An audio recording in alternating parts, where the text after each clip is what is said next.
ఇక జేడీఎస్ నేత ప్రజ్వల్ రేవణ్ణకు సంబంధించిన బ్రేకింగ్ ఇది. కాసేపట్లో అతనికి శిక్ష ఖరారు కాబోతోంది. అత్యాచారం కేసులో ఈ తీర్పు వెల్లడించనున్నారు.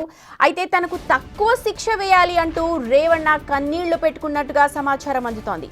కర్ణాటకలో సంచలనం సృష్టించిన లైంగిక దాడుల కేసులో ఇప్పటికే ప్రజ్వల్ రేవణ్ణ దోషిగా తేలారు.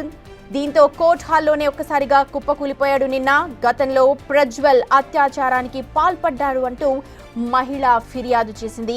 లేడీ కంప్లైంట్తో ప్రత్యేక బృందాన్ని ఏర్పాటు చేసింది కర్ణాటక ప్రభుత్వం. విచారించిన స్పెషల్ టీం 2000 పేజీల ఛార్జ్ షీట్ ని దాఖలు చేసింది. నిన్న కోర్టు అతన్ని దోషిగా తేల్చింది. శిక్షను ఇవాళ ఖరారు చేయబోతూ ఉన్నారు. మరికొద్ది క్షణాల్లోనే ఎలాంటి శిక్ష ఉంటుందో మనకు తెలుస్తుంది. అయితే ఇదంతా ఒక ఎత్తైతే తనకు శిక్ష తగ్గించమంటూ కన్నీళ్లు పెట్టుకున్నాడు అని ప్రజ్వల్ రేవణ్ణ కోర్టు హాల్లో ఉన్న వాళ్ళందరూ కూడా ప్రత్యక్షంగా చూసిన వాళ్ళు చెప్తూ ఉన్నారు. మరి తప్పు చేసినప్పుడు ఏమైపోయింది అంటూ కొంతమంది బయట సోషల్ మీడియాలో కూడా ప్రశ్నిస్తూ ఉన్నారు. ఇవాళ దోషిగా తేలాడు కాబట్టి ఇవాళ ఏడుస్తూ ఉన్నాడు. కానీ గతంలో ఎంతమంది మహిళలతో ఇలాగా ఆడుకున్నాడు, మహిళా వేధింపులు ఆ రోజు కనపడలేదా అంటూ ప్రతి ఒక్కరు కూడా ప్రశ్నిస్తూ ఉన్నారు.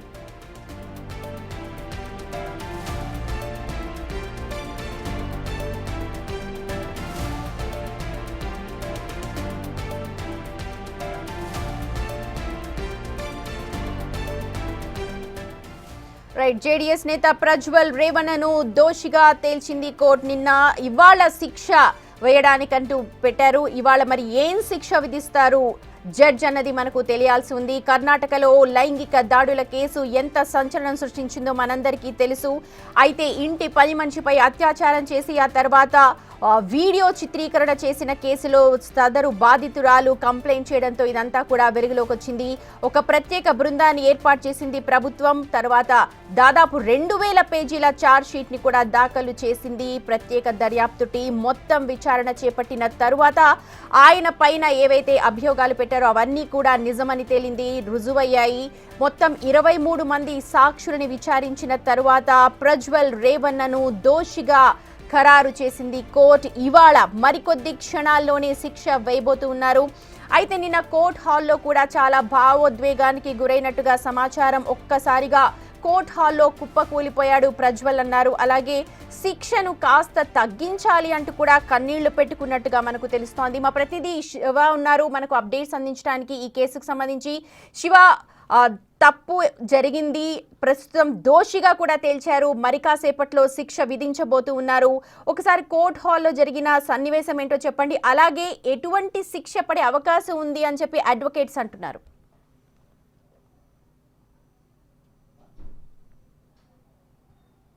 రైట్ సుమతి, సంచలనం సృష్టించిన కర్ణాటక మాజీ ఎంపీ ప్రజ్వల్ రేవణ్ణ, మాజీ ప్రధానమంత్రి హెచ్డి దేవేగౌడ మనవడు ప్రజ్వల్ రేవణ్ణ లైంగిక ఆరోపణల కేసుకు సంబంధించిన కేసు నిన్న ట్రయల్ కోర్టు ఫైనల్ తీర్పు ఇచ్చింది. నిన్న ప్రజాప్రతినిధుల ట్రయల్ కోర్టు నిన్న దోషిగా నిర్ధారిస్తూ, అంటే సుదీర్ఘంగా 14 నెలల పాటు కర్ణాటకలోని పరప్పన అగ్రహార జైల్లో అతను శిక్ష అనుభవిస్తున్నారు, జ్యుడిషియల్ కస్టడీలో ఉన్నారు.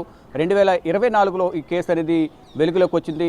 వెలుగులోకి వచ్చిన తర్వాత లోక్సభ ఎన్నికలు 2024లో జరిగిన లోక్సభ ఎన్నికలు ముగిసిన తర్వాత ఈ వీడియోలన్నీ కూడా బయటకు వచ్చిన నేపథ్యంలో ముగిసిన మరుసటి రోజే తను జర్మనీ పారిపోయారు. తర్వాత నెల రోజులకు తిరిగి వచ్చిన తర్వాత ఎయిర్పోర్ట్లోనే సిట్ అధికారులు అతని అదుపులో తీసుకుని విచారించారు. విచారించిన తర్వాత తనను అదుపులోకి తీసుకుని జైలుకు తరలించిన పరిస్థితి కనిపిస్తోంది. ఇప్పుడు సుదీర్ఘంగా విచారించిన తర్వాత వాదనలు ప్రతివాదనలు అనేక మంది సాక్షులను విచారించిన తర్వాత సిట్టు ఛార్జ్షీట్ దాఖలు చేసిన తర్వాత 2000 పేజీలతో ఛార్జ్షీట్ దాఖలు చేసింది. 23 మంది సాక్షులను విచారించింది. 123 ఆధారాలను కూడా సమర్పించినట్లుగా కూడా తెలుస్తుంది. దానిలో భాగంగా సుదీర్ఘంగా విచారించిన తర్వాత ప్రజ్వల్ రేవణ్ణను నిన్న ట్రయల్ కోర్టు దోషిగా నిర్ధారించిన నేపథ్యంలో కోర్టు హాల్లోనే కుప్పకూలిపోయారు ప్రజ్వల్ రేవణ్ణ. తన శిక్షను తగ్గించాలంటూ కూడా కోర్టును వేడుకున్నట్టు తెలుస్తుంది. కన్నీటి పర్యంతమైనట్లు కూడా తెలుస్తుంది. అయితే 2021లో తన ఫామ్ హౌస్లో ఒక మహిళపై అత్యాచారం చేసిన నేపథ్యంలో తాను ఈ కేసు ఎప్పుడైతే వెలుగులోకి వచ్చిందో ఫిర్యాదు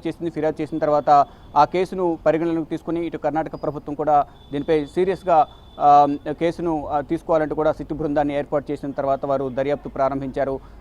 కరెక్ట్గా ఈ వీడియోస్ అన్ని కూడా అశ్లీల వీడియోలు కానీ లైంగిక దాడికి సంబంధించిన వీడియోలు స్వయానా తాను చిత్రీకరించిన వీడియోలు ఏవైతే ఉన్న వీడియోలన్నీ కూడా బయటకు రావడంతో వందల సంఖ్యలో అశ్లీల వీడియోలన్నీ కూడా బయటకు వచ్చిన నేపథ్యంలో దానికి సంబంధించి కర్ణాటక ప్రభుత్వం కూడా సీరియస్గా చూస్తున్న విచారణ ప్రారంభించింది. ప్రత్యేక దర్యాప్తు బృందాన్ని ఏర్పాటు చేసింది. ఆ సమయంలో లోక్సభ ఎన్నికలు ముగిసిన తర్వాత వెంటనే ఇదంతా కూడా ప్రచారం జరుగుతున్న నేపథ్యంలో వీడియోలన్నీ కూడా బయటకు రావడం, తనపై యాక్షన్ తీసుకునే అవకాశం ఉందని తెలిసిన నేపథ్యంలోనే హుటాహుటిన నైట్కే కర్ణాటక నుంచి ఇటు జర్మనీ పారిపోయారు. తర్వాత కొంత సమయం ఇచ్చిన తర్వాత నెల రోజులకు తిరిగి మళ్ళా బెంగళూరు వచ్చిన తర్వాత ప్రజ్వల్ రేవణ్ను అదుపులో తీసుకుని సిట్టు దర్యాప్తు బృందం విచారించింది. విచారణలో దోషిగా తేలిన నేపథ్యంలో ఆరోపణలు అనేవి అతనికి ఎగ్నెస్ట్గా ఉన్న నేపథ్యంలో అదుపులోకి తీసుకుని జ్యుడిషియల్ కస్టడీకి తరలించారు. 14 నెలలుగా జైల్లోనే ఉన్నారు. ఇప్పుడు నిన్న ఫైనల్గా తుది తీర్పును ట్రయల్ కోర్టు ఇచ్చిన నేపథ్యంలో అతని దోషిగా తేల్చుతూ ఆదేశాలు జారీ చేసింది. ఈరోజు మరి కాసేపట్లోనే ఈ ప్రజ్వల్ రేవణ్ కేసుకు సంబంధించిన శిక్ష అనేది ఖరారు చేయబోతున్నారు. అయితే ప్రజ్వల్ అంటే ఈ శిక్షణ అనేది తక్కువగా సుమతి ఎంత శిక్ష పడే అవకాశం ఉంది, ఎలాంటి శిక్ష పడే అవకాశం ఉంది అని చెప్పి న్యాయ నిపుణులు అంటున్నారు.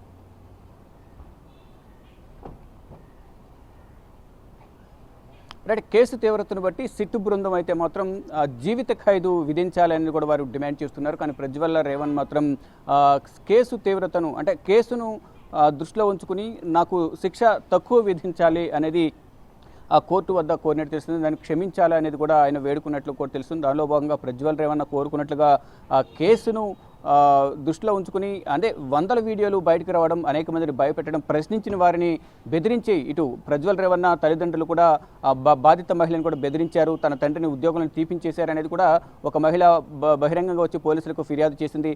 ఇలా అనేక మంది వీడియోలను అతను చిత్రీకరించి లైంగిక దాడి చేసేటప్పుడు వీడియోలు తీయడం కానీ అవి బయటికి రావడం అదంతా కూడా సంచలనంగా మారింది. దేశవ్యాప్తంగా తీవ్రమైన చర్చగా దారితీసింది. అంటే ఒక మాజీ ప్రధానమంత్రి దేవేగౌడ కుటుంబంలో ఇటువంటి ఘటనలు వెలుగులోకి రావడం పట్ల కూడా అందరూ ఆశ్చర్యం వ్యక్తం చేశారు. ఇక ఫైనల్గా సిట్టు బృందం అయితే జీవిత ఖైదు విధించాలనేది కోర్టులో వాదనలు వినిపించారు. మరి ఫైనల్గా ఏం జరగబోతుంది అనేది కూడా right Shiva, thank you so much. మొత్తానికి ఎటువంటి శిక్ష ఖరారు అవుతుందో అన్నది మరికొద్దిసేపటి